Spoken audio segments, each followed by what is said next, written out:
2월 22일 월요일. 밀쳐놓고 나아가라. 라디오 방송을 하는 친구가 해준 지혜로운 조언이 생각납니다. 그가 일을 시작했을 때 비난과 칭찬을 어떻게 다뤄야 할지 몰라 힘들어했는데, 하나님이 비난과 칭찬 모두를 마음 한구석에 밀쳐 놓으라고 권면하신다는 것을 느꼈다고 했습니다. 그가 마음에 새긴 지침의 본질은 무엇이었을까요? 그것은 비난으로부터 배울 것은 배우고 칭찬은 받아들여라. 그런 다음 둘 다 마음 한구석으로 밀쳐놓고 하나님의 은혜와 능력 안에서 겸손하게 앞으로 나아가라는 것입니다. 비판이나 칭찬을 받으면 감정이 심하게 흔들리며 이것을 그대로 두면 자기 혐오나 지나친 자부심으로 변하게 될 수 있습니다. 잠언에서 우리는 격려와 지혜로운 조언이 가져다주는 유익들을 봅니다. 좋은 기별은 뼈를 윤택하게 하느니라. 훈계받기를 싫어하는 자는 자기의 영혼을 경히 여김이라. 견책을 달게 받는 자는 지식을 얻느니라. 우리가 비난을 받을 입장에 있다면 그 비난을 통해 다듬어지고자 하는 자세를 갖게 되기를 바랍니다. 잠언서는 생명의 경계를 듣는 귀는 지혜로운 자 가운데 있느니라 라고 분명히 말합니다. 그리고 복이 있어 칭찬의 말을 들으면 새 힘을 얻고 감사하는 마음을 갖기를 바랍니다. 우리가 겸손히 하나님과 동행하면 하나님은 칭찬과 비난을 통해 배우게 하시고 그것들을 밀쳐주시고 그런 다음 그분 안에서 앞으로 나아갈 수 있게 도와주십니다. 말씀. 생명의 경계를 듣는 귀는 지혜로운 자 가운데 있느니라. 잠언 15장 31절. 찬송 429장. 세상 모든 풍파 너를 흔들어. 기도. 우리에게 칭찬과 비난이라는 선물을 주셔서 감사합니다. 겸손히 하나님 앞에 엎드릴 때 칭찬과 비난을 통해 성장하고 다듬어지게 하소서. 아멘.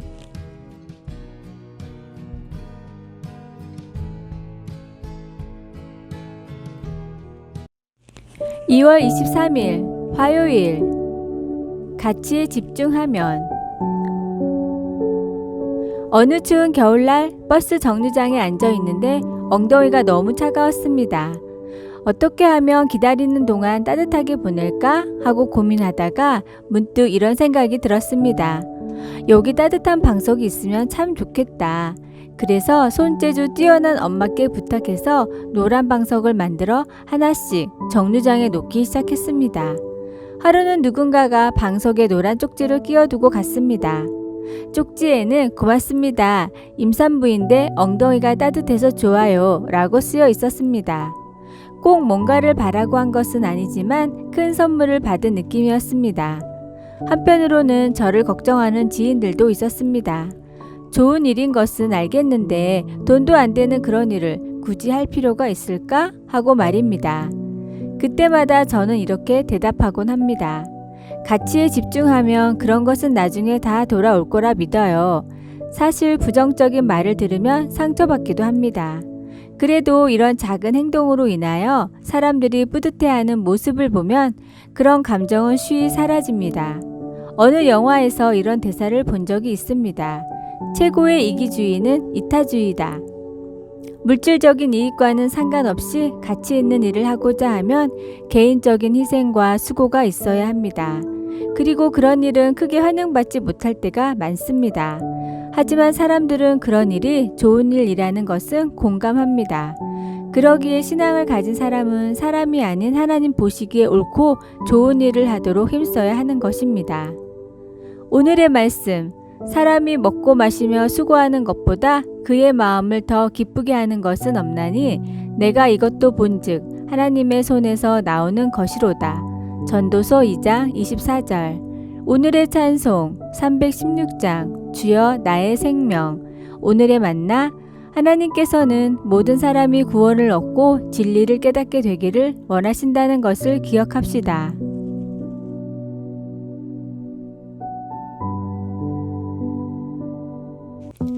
2월 24일 수요일. 기도와 성장. 한 남자의 아내가 알츠하이머병에 걸려 삶의 변화가 생기자 남편은 많이 괴로워했습니다. 그는 아내를 돌보기 위해 조기퇴직을 해야 했고 병이 악화되면서 아내를 점점 더 많이 돌봐주어야 했습니다. 그는 말합니다. 난 하나님께 너무 화가 났었어. 그런데 이 일을 두고 기도를 하면 할수록 하나님이 내 마음을 더 보게 하시며 우리의 결혼 생활 대부분 내가 얼마나 이기적이었는지를 보여주셨지. 이렇게 고백하는 그의 눈에는 눈물이 고였습니다.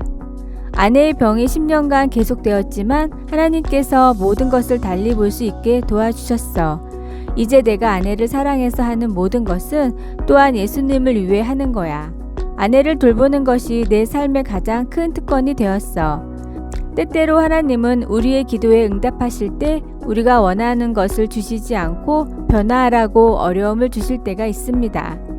요나 선지자가 하나님이 악한 니느웨 도시를 멸망시키지 않으신 것 때문에 화를 내자 하나님은 작은 박 넝쿨 하나로 그에게 그늘을 드리워 뜨거운 햇볕을 맞게 하셨다가 곧 그것을 시들게 하셨습니다. 이에 요나가 불평하자 하나님이 이렇게 응대하셨습니다. 박 넝쿨이 죽었다고 내가 이렇게 화를 내는 것이 옳으냐? 요나는 자기 입장만 내세우며 자신이 옳다고 주장했습니다. 그러나 하나님은 요나에게 다른 사람들을 생각하고 동정심을 가지라고 하셨습니다. 하나님은 때때로 우리가 배우고 성장하도록 우리의 기도를 의외의 방법으로 사용하십니다. 우리는 그로 인한 변화를 열린 마음으로 기꺼이 받아들여야 합니다. 왜냐하면 하나님은 그분의 사랑으로 우리를 변화시키려 하시기 때문입니다. 말씀, 무엇을 하든지 말에나 일에나 다 주 예수의 이름으로 하고 그를 힘입어 하나님 아버지께 감사하라. 골로새서 3장 17절. 찬송 368장 만세 반석 열린 곳에.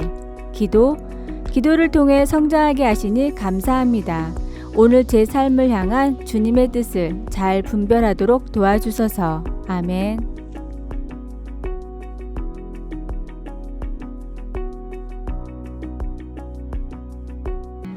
2월 25일 목요일. 손해보는 계산. 조선시대의 한 마을에 의술이 정말 뛰어나지만 인색하기로 소문난 의원이 있었습니다. 이 의원이 열병으로 고생하는 한 아이를 고쳐줬는데 너무나 감사한 어머니가 찾아와 비단으로 만든 주머니를 내밀었습니다. 다른 의원들은 모두 고치지 못한 병을 이렇게 고쳐주시니 감사합니다. 약소하지만 중국에서 온 귀한 비단으로 만든 주머니입니다. 받아주시지요. 비단은 정말 아름다웠으나 의원이 얼핏 보기에는 치료비만큼 값어치가 있는 것 같지는 않았습니다. 의원은 주머니를 받지도 않고 거절했습니다. 나는 치료비로는 오로지 돈만 받습니다. 5냥입니다. 호의를 거절당한 여성은 그 자리에서 묵뚝뚝하게 비단 주머니를 열었습니다. 그리고 거기에서 10냥을 꺼내 5냥을 주고 나머지 돈은 비단 주머니에 넣어서 다시 가지고 갔습니다. 하나님의 계산법은 사람의 계산과 다릅니다. 오병이어를 기쁘게 드릴 때 5,000명이 먹고도 12광주리가 남았습니다. 내가 가진 작은 것이라도 사랑의 마음으로 이웃과 기쁘게 나누며 하나님의 일하심을 선포하십시오. 반드시 주님께서 좋은 것으로 채워주십니다. 오늘의 말씀, 나와 내 백성이 무엇이기에 이처럼 즐거운 마음으로 들을 힘이 있었나이까? 모든 것이 주께로 말미암아 싸우니 우리가 주의 손에서 받은 것으로 주께 드렸을 뿐이니이다. 역대상 29장 14절. 오늘의 찬송 428장 내 영혼의 햇빛비치니. 오늘의 만나, 주님, 많고 적음이 아닌 주님을 향한 마음이 중요함을 깨닫게 하소서. 하나님이 주신 복을 감사히 받으십시오.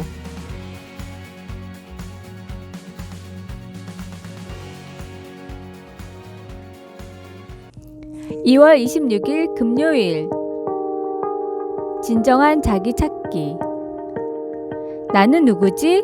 이 말은 믹 잉크펜의 동화책 나싱 아무것도 아니야에서 세기 바램 봉제 동물 인형이 자신에게 던지는 질문입니다. 다락방에 먼지 쌓인 구석에 남겨진 이 동물 인형은 이삿짐을 옮기는 사람들이 자기를 두고 나싱이라고 부르자 자신의 이름이 나싱이라고 생각합니다. 그 인형은 다른 동물 인형들과 만나면서 기억이 되살아납니다.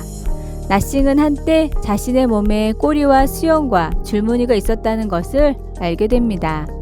그러나 그가 집으로 가는 길을 찾는데 도와준 얼룩 고양이를 만나고 나서야 비로소 나싱은 자신이 토비라는 이름을 가진 봉제 고양이라는 사실을 기억해냅니다. 그의 주인은 그에게 새로운 귀와 꼬리, 수염, 줄무늬를 꿰매어 주면서 그를 다정스럽게 회복시켜 줍니다. 이 책을 통해 나 자신의 정체성에 대해 생각해 봅니다. 나는 누구인가? 요한은 성도들에게 보내는 편지에서 하나님께서 우리를 그분의 자녀로 부르셨다고 했습니다. 우리는 하나님의 자녀라는 정체성을 완전히 이해하지 못하지만 예수님을 보게 될 때 우리의 모습이 그와 같게 될 것입니다. 바로 고양이 토비처럼 죄로 인해 손상되었지만 우리에게 원래 예정된 정체성을 우리도 언젠가 다시 회복하게 될 것입니다. 지금으로서는 우리가 그 정체성을 부분적으로만 알고 서로의 모습 속에서 하나님의 형상을 인식할 수 있을 뿐입니다.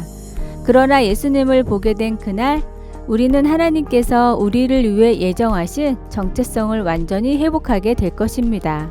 우리는 새롭게 될 것입니다. 말씀, 그가 나타나시면 우리가 그와 같을 줄을 아는 것은 그의 참모습 그대로 볼 것이기 때문이니 요한일서 3장 2절.